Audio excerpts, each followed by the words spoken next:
Illustration number 9. B Limited purchased the assets of 10,80,000 from C Limited. The consideration was payable in full paid equity share of 100 each. Required shows the general entries in the books of B Limited. ठीक है। देखो कई बार क्या होता है ना कि इंसान कोई एसेट्स खरीदता है कोई कंपनी तो उसको पैसा नहीं देकर के अपने कंपनी का शेयर दे देता है। यहाँ पे वही बात कहा गया कि बी लिमिटेड एक एसेट्स परचेज कर रहा है 10,80,000 रुपए का सी लिमिटेड से।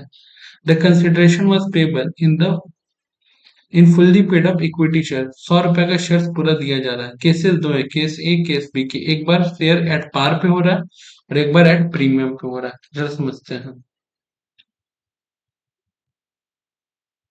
9 नंबर इलस्ट्रेशन। केस ए जब एट पार पे है। आप एसेट्स एक्वायर कर रहे हो, एसेट्स का नाम दिया है क्या?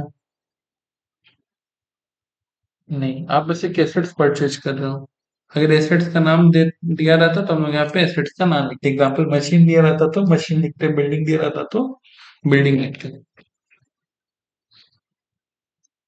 Assets account debit. किससे खरीद रहे हो सर?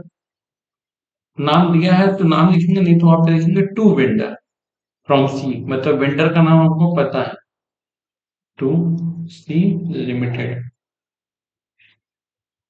10,80,000। 10,80,000। करेक्ट। अब बात करते हैं जब शेयर देने का बारी है तो जनरली क्या होता है। ध्यान देखो, सी लिमिटेड को पैसा देना तो अब सी लिमिटेड क्या हो जाएगा? Debit. C limited account debit. पैसा जाता तो टू बैंक लिखते हैं, लेकिन यहाँ पैसा नहीं जाके कहा जा रहा है इक्विटी शेयर कैपिटल, और एट पार में बोला है। तो 10,80,000 और 10,80,000।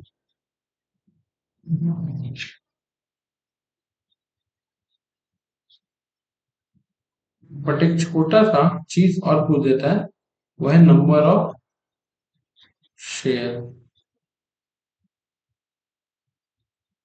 10,80,000 डिवाइडेड बाई कितना करके शेयर इशू हो रहा था? 100। तो 10,800 नंबर ऑफ शेयर हो जाता। बी जब प्रीमियम में कर रहा था तो देखो यहाँ पे भी तो एसेट्स खरीदा है। Assets account debit to C limited. अगर नाम नहीं पता रहता किससे खरीदा तो बार बार बता रहा हूँ फिर वेंडर लिखा जाता है।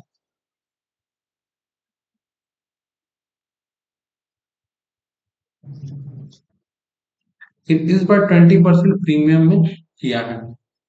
तो यहाँ पे ध्यान से समझना, सी लिमिटेड अकाउंट डेबिट 10,80,000 रुपए, लेकिन प्रीमियम में दिया है तो to equity share capital to securities premium account. अब दो तरीका है निकालने का। पहला वे, ध्यान से समझना, कि आप नंबर ऑफ शेयर पता कर लो। तो नंबर ऑफ शेयर कितना हो जाएगा, ध्यान से सुनना। 10,80,000 है और एक शेयर आप कितना में इशू कर रहे हो भैया? 100 रुपए तो शेयर का दाम था, 20 रुपया प्रीमियम में। यानी कि 10,80,000 डिवाइडेड बाई 120।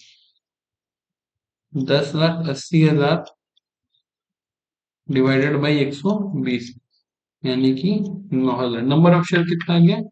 9,000। तो आप ऐसे कर सकते हो, 9,000 इंटू 100, यहाँ पे हो गया 9 लाख। और आप यहाँ पे लिख सकते हो 9,000 इंटू 20 यानी कि 1,80,000। ठीक है। दूसरा तरीका क्या था?